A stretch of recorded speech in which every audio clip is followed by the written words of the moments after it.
Stretching 5.5 kilometers into the Arabian Gulf lies the most audacious engineering project the world has ever seen. Palm Jumeirah is so vast it can be seen from space. Built only from sand and rock, threatened by earthquakes, violent storms and erosion from the sea, it's remarkable that Palm Jumeirah exists at all. If God had wanted an island in the shape of a palm tree in the ocean, he'd have put one here. Engineers must race against time and battle constantly with the forces of nature. This is a megastructure they thought could never be built.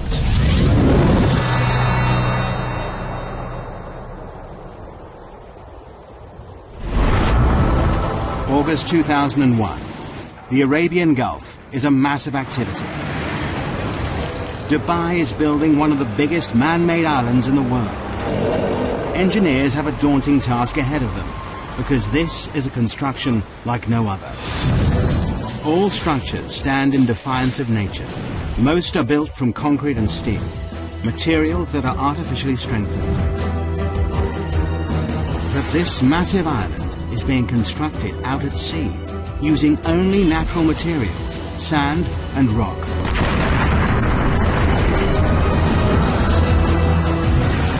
Both start eroding the moment they hit the water. For project manager Bob Berger, it's a daunting task. Any construction is in defiance to nature, and this is an extreme example of that. Every day, we're trying to prevent the destruction of what we built. The Middle East, Dubai, the jewel of the Arab world. A kingdom built on the profits of its oil reserves. This tiny emirate, twice the size of London, is one of the richest places in the Arab world. But it hasn't always been like this. 50 years ago, Dubai was a trading town built on a creek.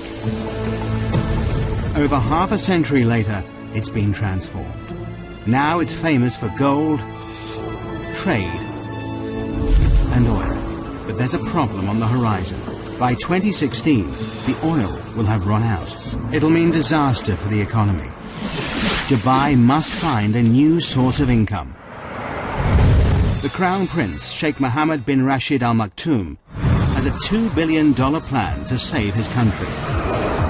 He's ordered his kingdom to transform itself into the world's #1 luxury tourist destination.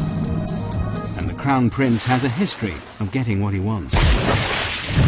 To put Dubai on the map, he's already built one of the most luxurious hotels in the world, the Burj Al Arab, created top-class golf and race courses, and is planning the world's tallest building.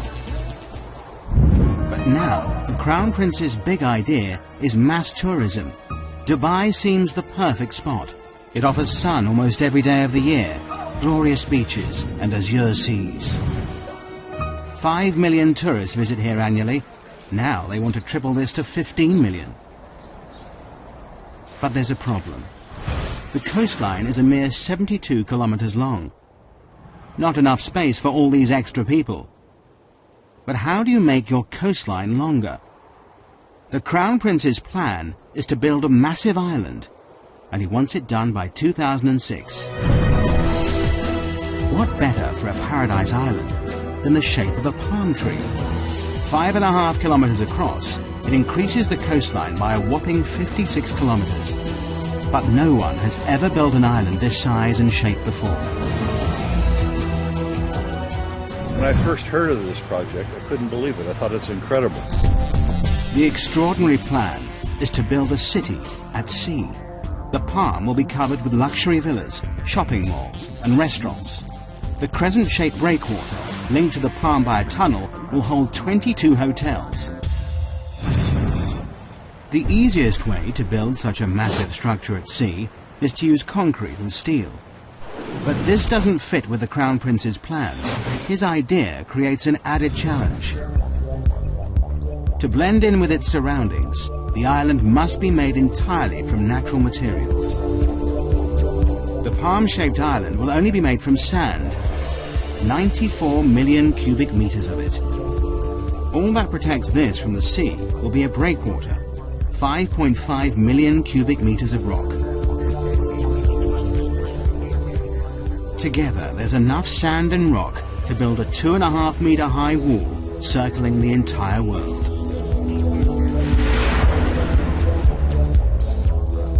This may be the only place in the world where something like this could be done, to have the vision and then the courage to carry it through. To make this audacious plan a reality, Dubai needs the best engineers on the planet. A worldwide search leads to Northern Europe and Holland.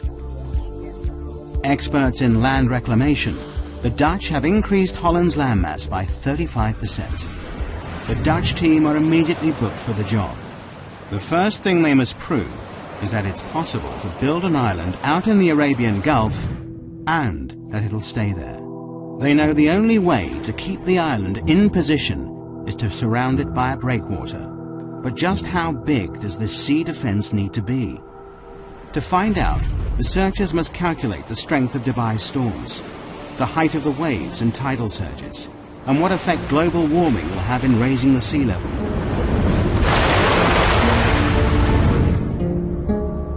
The biggest fear for all coastal engineers are massive freak waves. These waves build up over long distances, pushed by persistent winds and large currents. They destroy nearly everything in their path. But the island builders are lucky. The research team has worked out that the Arabian Gulf is the perfect place to build this megastructure. On average, the Gulf is only 30 meters deep, and it's only 160 kilometers wide. It's too short and too shallow for catastrophic waves to build up. But the team know they will get Shamal storms. Every winter, these intense northerly storms bring high winds and 2-meter waves that will batter the structure. Researchers must also factor in the worst-case scenario, the storm that hits once in 100 years.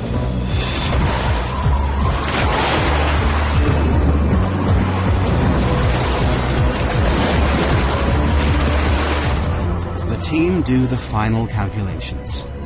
To protect this fragile island, the breakwater must be at least 3 meters high above the waves and 11.5 kilometers long. But just when the engineers thought they were ahead, they're given another challenge.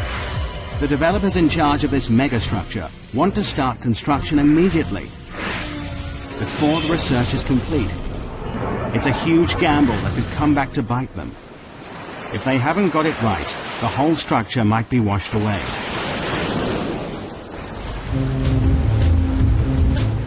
August 2001, the breakwater construction team take to the sea. But just as they get started, disaster strikes. September the 11th, 2001. The World Trade Center in New York is attacked in a brutal act of terrorism.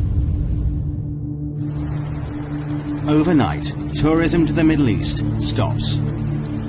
But work has already started on the Palm Island. Will millions of dollars and months of research all be in vain?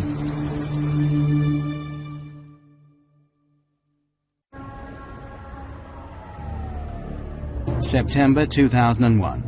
In the wake of terrorist attacks in the United States, travel abroad halts abruptly. Fear and panic spread. People are too frightened to travel, particularly to the Middle East. It could have disastrous consequences for Dubai's ambitious plans. Work has already begun on building one of the biggest man-made structures in the world.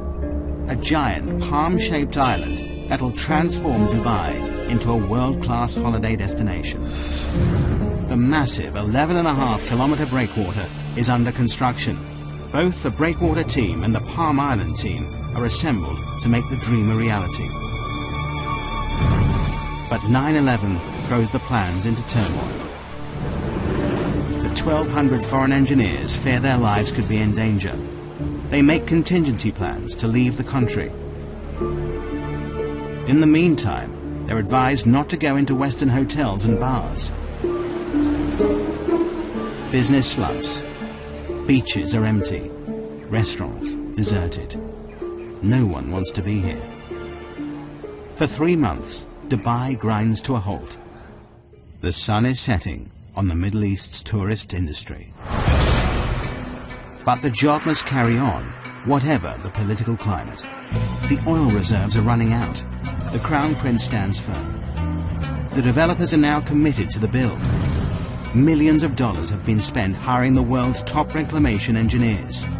They've worked on huge projects, like Hong Kong's Cheplak Kok Airport, Holland's North Sea Wall, and Singapore's industrial centre. But no one has reclaimed a structure this size or shape before. By November 2001, the race to build this megastructure is really underway. 9 barges, 15 tugboats, 4 dredgers, 30 heavy land-based machines, and 10 floating cranes are needed to construct the massive seawall. For the breakwater team, their first step in this awesome challenge is to build up the sea floor. 3 massive dredgers take up a thin layer of sand from the barren seabed nearby. Then they dump the sand in a layer up to 7.4 meters thick. This must be done while the sea is at its calmest.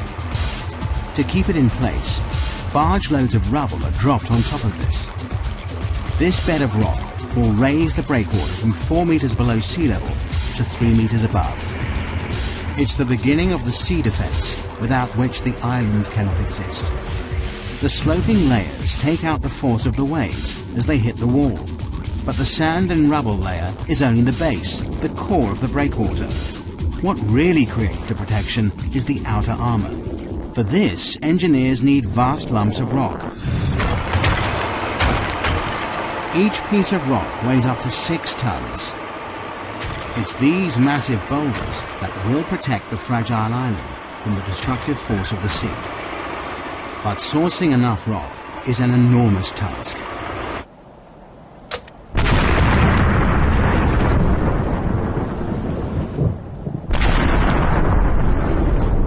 Excavation teams spring into action in 16 quarries across the United Arab Emirates. The 11.5-kilometer breakwater needs a lot of rock. 5.5 million cubic meters of the stuff, enough to build 2 Egyptian pyramids.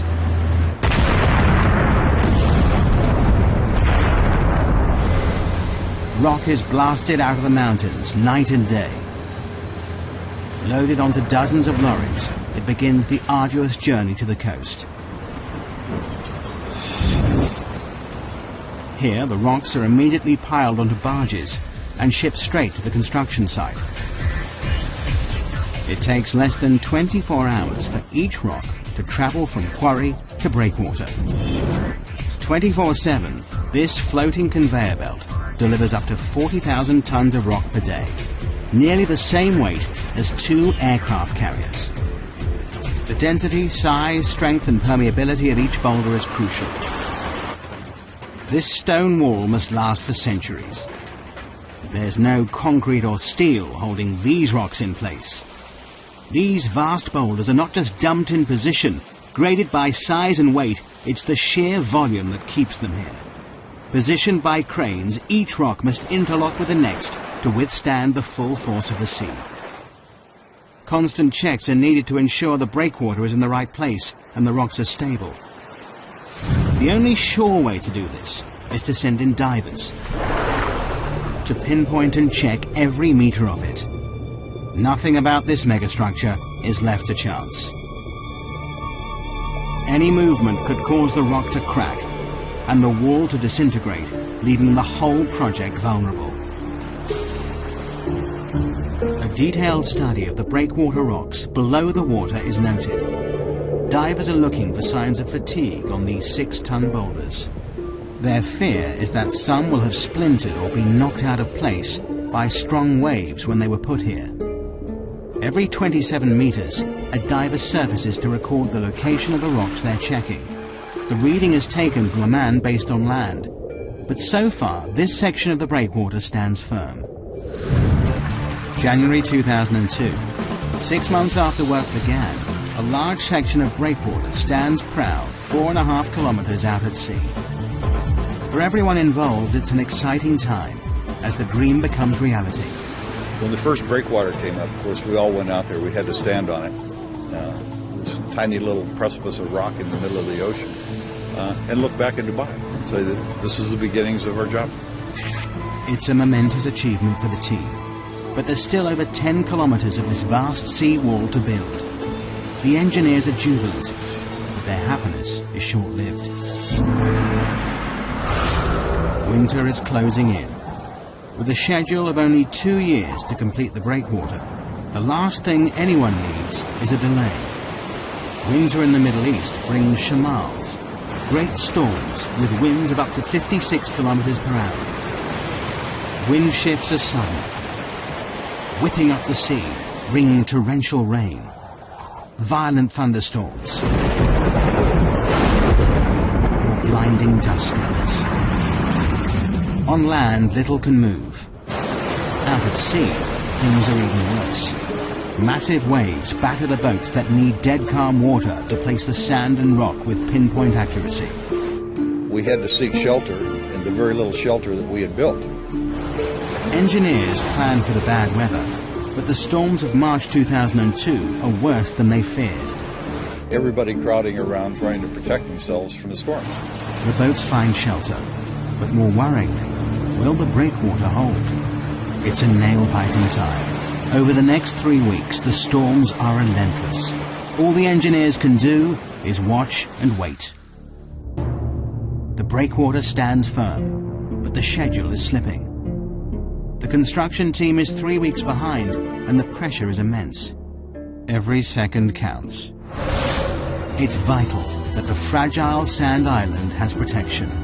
Only when a 550-meter-long section of breakwater is built can the Palm Island begin to rise above the sea. But the schedule is desperately tight. The entire megastructure must be complete by 2006. They have 2.5 years to create the island and breakwater, and just 2 years to build the city on it. The only way to meet the deadline is for both the breakwater and the island to be built at the same time.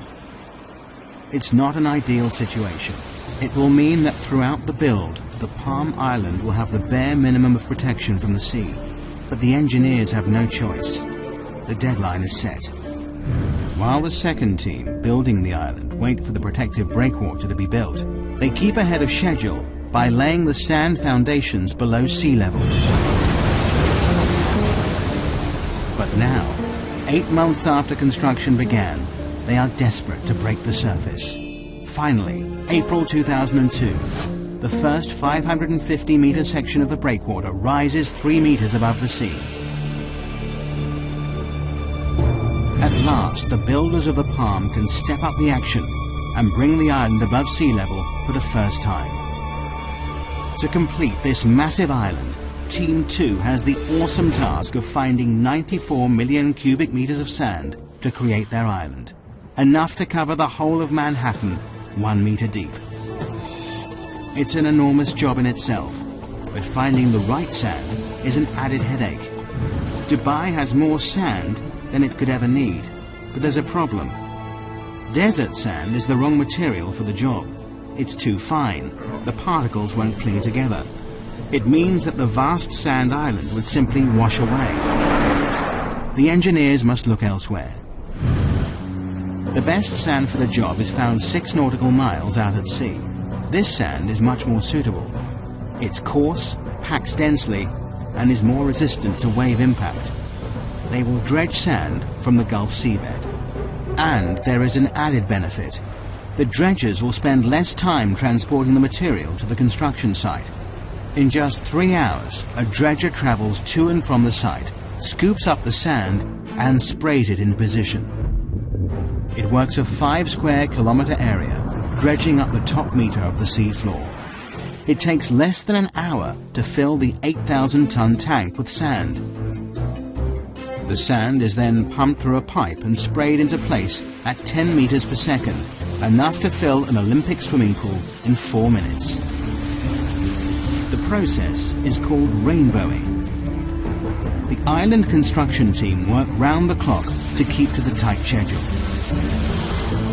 Night and day, the island grows bit by bit. The rainbowed sand builds into a sandbar, rising up to 4 meters out of the water. But for the engineers, there are mixed feelings. Is the shape of the island progressing as planned? There's great excitement, and there was great anticipation, and a little bit of fear. Is it in the right place? With doubt cast over the construction, Dubai has a trick up its sleeve. 676 kilometers up in space. Dubai has access to the only privately owned satellite in the world. It's so powerful, it rivals those of the Russian and US military. The satellite, Ikonos, orbits the Earth, taking pictures that prove the island is totally on track, so far.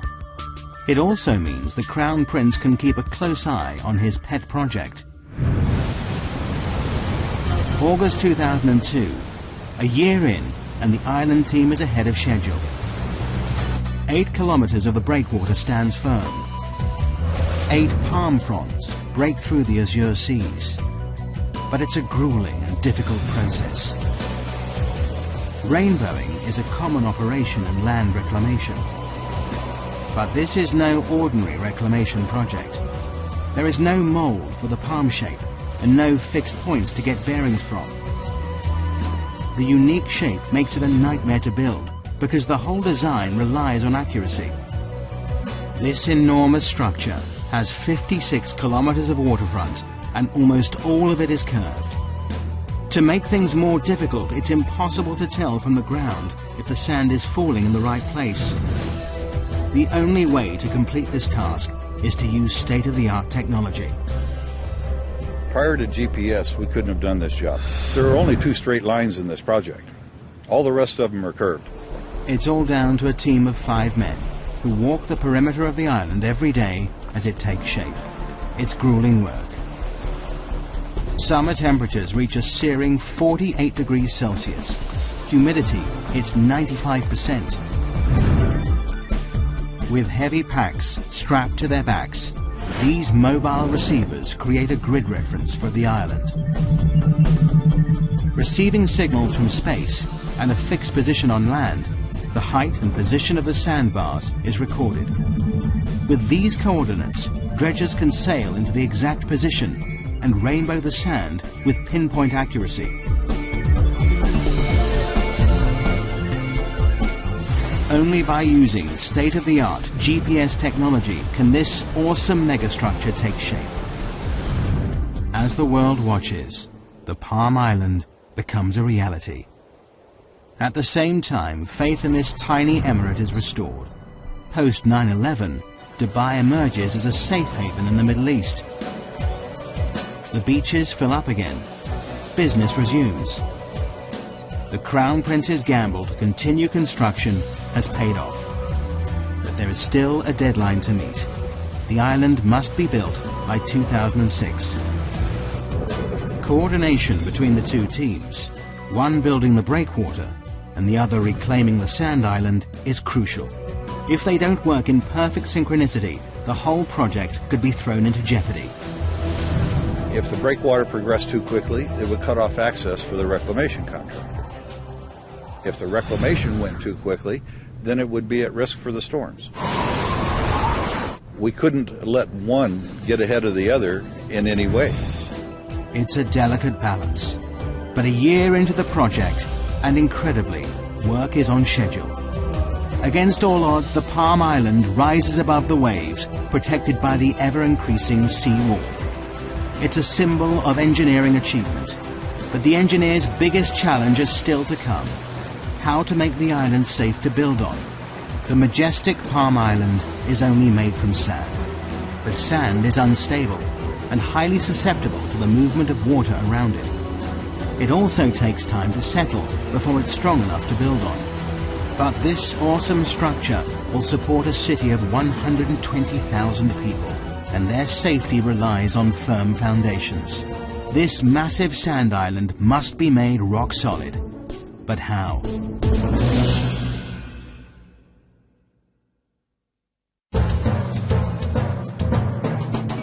October 2002. Dubai is building the world's most audacious engineering project in the Arabian Gulf. A 5.5 kilometer island in the shape of a palm tree, made entirely out of natural materials. A year into the build, and 2/3 of the breakwater is complete. 8 kilometers of massive rocks piled 3 meters above the waves, backed by 200 meters of beach that will eventually carry 22 hotels. Behind this sea defense, the first 9 palm fronds made of sand rise above the water. Dredgers spray sand from the seafloor, a process called rainbowing, to create the first half of the 5.5-kilometer island. But building a man-made structure in the middle of the sea with only rock and sand throws up challenges every step of the way. The team constantly battle with nature as the sea erodes the work they do. We worried initially that we could actually do it, that we could place the sand where it should be, that we could place the rocks where they should be. The teams now race to finish the project. But then the engineers discover a problem that could put the whole project in jeopardy. The decision to start construction before completing the research has finally caught up with them. Coming in or going out. The sea is not circulating around this massive megastructure as they planned. The tides are not flushing the system properly. Clean water is not moving fast enough round the inner waterway. The water is in serious danger of becoming stagnant. People have paid millions for a piece of this paradise island. Green fetid water is not going to work. A solution must be found, and fast. Changes must be made to the design. But all the time, the Palm Island is taking shape to the original plan. Further tests are run on the computer. Luckily, the solution is found just in time, and it's simple. The seawall must have 2 breaks in it. 2 4-lane bridges link the sections of the breakwater. These 2 openings mean enough fresh-flowing water can get into the system. Twice a day, the tide enters the structure, pushing clean water around the fronds. Over 2 weeks, the entire waterway is replenished. But there is always a fear it may return. Environmentalists now test the water every day to check that the system is working. The return of algae and stagnant water is something they can't allow. With the water quality assured, the project is back on track. Teams race to finish the structure. 7 dredgers rainbow the sand, creating the last few palm fronds. Floating cranes lift the final rocks into place. By August 2003, the breakwater is complete. An awesome 5.5 million cubic meters of rock now holds back the full force of the sea. 2 months later, in October, the island reclamation is finished. 94 million cubic meters of sand have been pumped into the Arabian Gulf to create the perfect palm shape. In just over 2 years, the Palm Island has finally risen from the sea. The deadline has been met just on time, and phase 1 of this monumental engineering challenge has been accomplished. There is still a very long way to go. Phase 1 is only the completion of the foundations. Now to fulfill the Crown Prince's dream.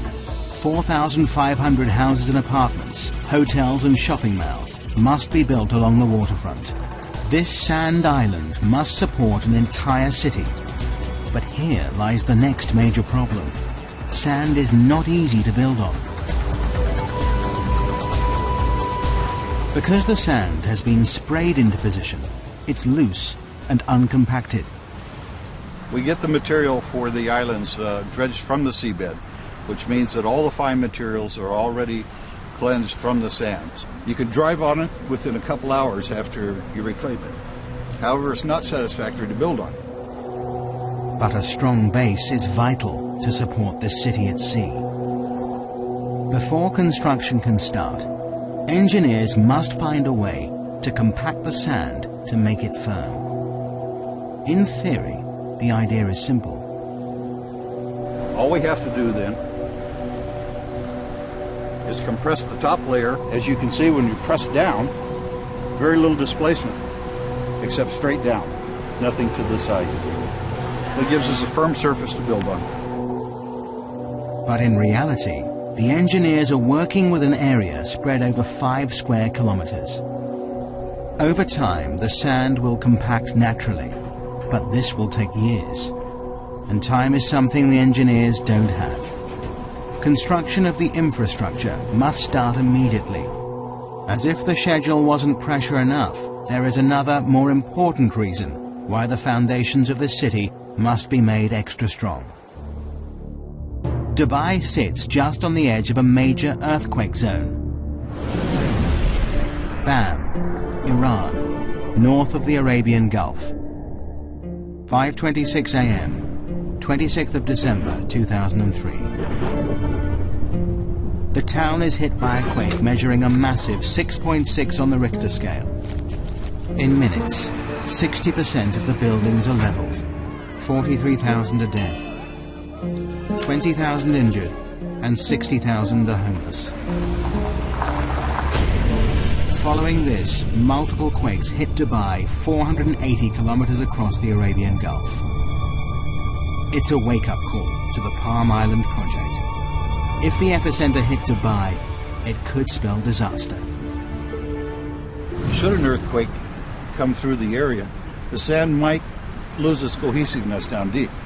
The reclamation process piles sand one grain upon another. If we put the ocean around it, you see the island. However, the lateral forces of an earthquake can make the island disappear. This terrifying phenomenon is called liquefaction. It happens when a quake shakes the Earth's surface, causing sand particles to move. As the sand compacts, it pushes the water between the particles upwards, making the ground liquefy. It means the island would sink back into the sea. The team work out they need to compact a layer of sand 12 meters deep, too deep to compact by normal road roller. The only solution is a process called vibrocompaction. January 2004. 15 machines work around the clock to firm up the land. Probes drill over 200,000 holes into the ground across the surface of the island. High-pressure water and air drives each probe deep into the earth. This shaft then vibrates, shaking the ground around it. The earth is compacted. It's a tried and tested formula. As the sand compacts and sinks, more sand is poured in until the area around the probes is rock solid. It takes the team 8 months to stabilize the 17 palm fronds, but it has to be done to ensure the safety of 120,000 people who will live and work here. March 2004, 2.5 years into the project, and Palm Jumeirah is ready to become a building site. Now thousands of trucks and cranes, tons of supplies, and 2,000 laborers descend on the island. This is the most complicated part of the project, the installation of the infrastructure, gas pipes, electricity cables, water supply, and buildings. They're building an entire city out at sea in just 2 years. Nothing like this has ever been attempted before. For project manager Scott Hutchinson, building the apartments is a massive logistical nightmare. I've probably worked on 3 or 4 other billion-dollar projects before, but this is without a doubt the biggest and the most complex that I've ever seen. And I can't imagine other projects being any more complex than this. 850 buses ferry the 40,000-strong Asian workforce on and off the island in 2 12-hour shifts. They'll work in grueling temperatures of up to 48 degrees Celsius. As well as thousands of people, millions of tons of concrete and steel are shipped in from around the world and driven onto the Palm. 51 different contractors build houses, roads, canals, shopping centres, sewage plants, and each part of the jigsaw must meet the next perfectly. To stay on schedule, all the materials must arrive on site exactly on time, and they will go to any lengths if they don't. If material isn't showing up from overseas, you put somebody on the plane and fly the guy out there to get it done. You don't wait, you don't sort of react, you just get out there and try and be proactive, because otherwise a job this size never gets done. supply is not the only problem. Installation of the utilities and pipelines is a massive headache. Miles and miles of gas and water pipelines need to be laid across many different parts of the construction site. Munir Haidar, head of the technical team, knows that on a job this size, a good plan is vital. It's not that there is no plan, there is a plan, but you have to monitor and adjust this plan on a daily basis because it changes every day. Since the island's launch in 2001, it's changed beyond recognition. Originally, Palm Jumeirah was designed to house and service 60,000 people. But by 2004, developers realized the public loved the idea so much, they doubled the capacity. Everybody's changing their requirements and you have to learn to react very quickly to that. And in Dubai, things move quickly. The pressure is on. Incredibly, when the Palm was first released to the public, all the houses sold in 3 days. The most expensive go for $1.2 million.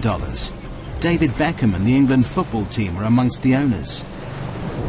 Now, 3 years on, the residents want to move in. There are over 1,800 villas to build on the palm fronds, enough to stretch the Champs-Élysées in Paris 14 times. The delivery date looms nearer, and many of the houses are still at ground level. The schedule is slipping, but the Crown Prince has promised the world a luxury location by 2006. The deadline must be met. To add to the pressure, the design of the palm trunk gets more elaborate every year. This 1.6-kilometre stretch will carry at least 8,000 villa and apartment complexes, 220 shopping malls and restaurants, and the developers are still threatening more. A new plan is the 36-storey Palm Tower, more space for shops, restaurants and 450 deluxe apartments. But all this extra development comes at a price. The deadline for the trunk has slipped to 2008. Well, I guess one of the best parts about it is that when you get frustrated of all the challenges and the paperwork and the meetings and everything that goes with building a project like this, you come outside, you see the sunset, you see the sea, and you really realize not only is it an amazing project, but it's an amazing setting.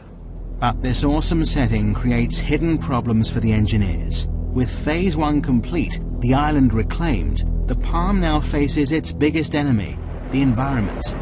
Nature will permanently try to destroy anything built in its way. The bigger the megastructure, the bigger the problem. From the start of construction, there has been one issue engineers know they will face: the problem of erosion. All beaches are constantly affected by waves. But with a man-made island, the problem is exaggerated. These beaches are not naturally replenished with sand by the sea. If nature won't do it, someone has to. Otherwise, the whole island will be washed away. Only now the island is complete can they see the full extent of the problem. Engineers have studied every metre of the Palm's 56-kilometre coastline, analysing the effect the waves have on its shape. The results show the sand is gradually being washed away in some places and built up further along the structure. Left unchecked, the beaches will no longer be straight, and Paradise Island will fail. But the engineers are confident that through constant maintenance, they can keep the intricate palm shape. Just when the developers think they've cracked the problem, an even bigger dilemma rears its head. Beach erosion is also affecting the Dubai coastline on a much bigger scale. Dubai is famous for its beautiful beaches. Could the success of the megastructure cause the mainland's downfall? Normally, the currents evenly push the sand along the coastline, keeping the beach straight. By building a massive structure so close to the shoreline, wave movement in the area has altered. The current is changing the shape of the coastline. In some places, sand is deposited, extending the beaches out to sea. In others, the beach is eroded away. And initial research shows some worrying facts. In some places, the shoreline could be eroded by 5 to 10 meters per year. Eventually, it could destroy mainland resorts, property and roads. In time, the coastline will settle down. Nature and the structure will learn to live with each other. But this may take years. In the meantime, the developers have bought a dredger. This will suck up the sand where it is built up along the coast and deposit it in the areas suffering from erosion, returning the coastline to its original shape. Dubai's beaches are safe, for now. The engineers are constantly working out how to tame nature's forces. The erosion problem is under control. But the threat to the project doesn't just come from the surface of the sea. They now face a new dilemma beneath the waves. How has this awesome megastructure impacted on the ecology of the area?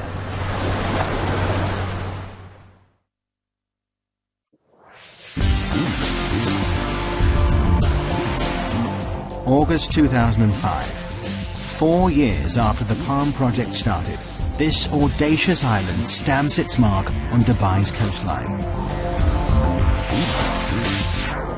This was the first step, the big step, in putting Dubai on the map. But by pushing into unknown territory, building structures never built before, engineers face new problems all the time. Since the Palm Island's conception, environmentalists have been convinced the building of this megastructure would destroy local marine life, ruining one of its greatest selling points, the azure seas it sits in. For the developers, it's a problem they're constantly watching. Every 6 weeks, divers check the waters. Fish and corals are monitored and measured.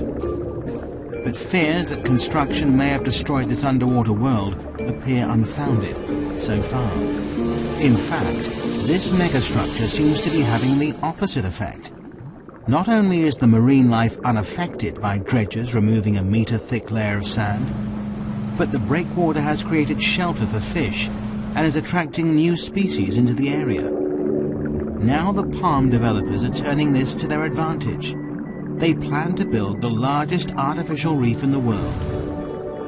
In June 2004, 2 jet fighter planes were dropped to the seafloor for people to dive on. There are even plans to sink a red London double-decker bus. In true Dubai style, they'll create something from nothing to rival the reefs of Australia, the Red Sea, and the Maldives. Even before the Palm is finished, the Crown Prince is inspired by its success. Now he wants 2 more islands, each bigger than the last. Palm Jebel Ali is 1 year into construction. It's twice the size of the first, nearly 8 kilometers in diameter. This is designed to be a tranquil island, with 29 luxury hotels and an inner ring of water homes that spell out an Arabic poem scribed by the Crown Prince himself. Even bigger is Palm Dira. Work has just started on this whopping 14-kilometer-long island that will support 500,000 people. Although engineers have the confidence of knowing how to build these structures, they now have a more worrying problem: supply. To raise this island from the sea will take 1,500 million cubic meters of sand, 15 times the amount needed to build the first Palm. Could this outrageous structure fall at the first hurdle because of lack of materials? Dredgers are driven further out to sea in search of enough suitable sand. But the engineers are confident that their goals are achievable. But just when they thought resources were stretched to the limit, the Crown Prince has the most outrageous idea of them all. To make Dubai the #1 tourist destination, he wants to build the world. 4 kilometers out at sea, hundreds of small islands are being constructed. Seen from the air, these islands will take the shape of the continents of the world. It's an even more complicated structure to build than the Palm. This is not one island, but 300, and each one is different, varying in size from 5 acres to 20. The deadline for these exclusive private islands is 2007. Arizona, Wyoming, France and Australia are all up for sale. They cost anything from $6 to $36 million. And that's before anything is built on them. But creating the world takes land reclamation to the limit. This archipelago of sandbars covers an area almost 7 kilometers by 9. Each island has to be built in exactly the right position to create the global look from space. Any mistake and the whole design will be ruined. The Palm Island put Dubai on the map. Now the world puts the map on Dubai. But have the developers gone too far? Will the demand for property keep up with the escalating build? Will the bubble burst? So far, 2 of the Palm Islands are completely sold out. A third of the world has been snapped up. But this still leaves a lot up for sale. But the developers are confident they see no end to the demand. Megastructures are the latest craze. To top all plans, in January 2005, they launched the Dubai waterfront. This claw-shaped landmass won't just stretch far out to sea. It will also create 75 kilometers of waterfront, stretching into the desert. Together, all these megastructures will extend the coastline of Dubai from 72 kilometers to a whopping 1,500, a 2,118% increase. Meanwhile, the first Palms construction team continues to meet the deadline of 2008. But the island stands here in defiance of nature, proof that engineers can and will continually push the boundaries of engineering technology. The Palm Island is truly an awesome megastructure. A full-scale epidemic in a remote town, and the medical investigation team race to track the source. New drama next on 5.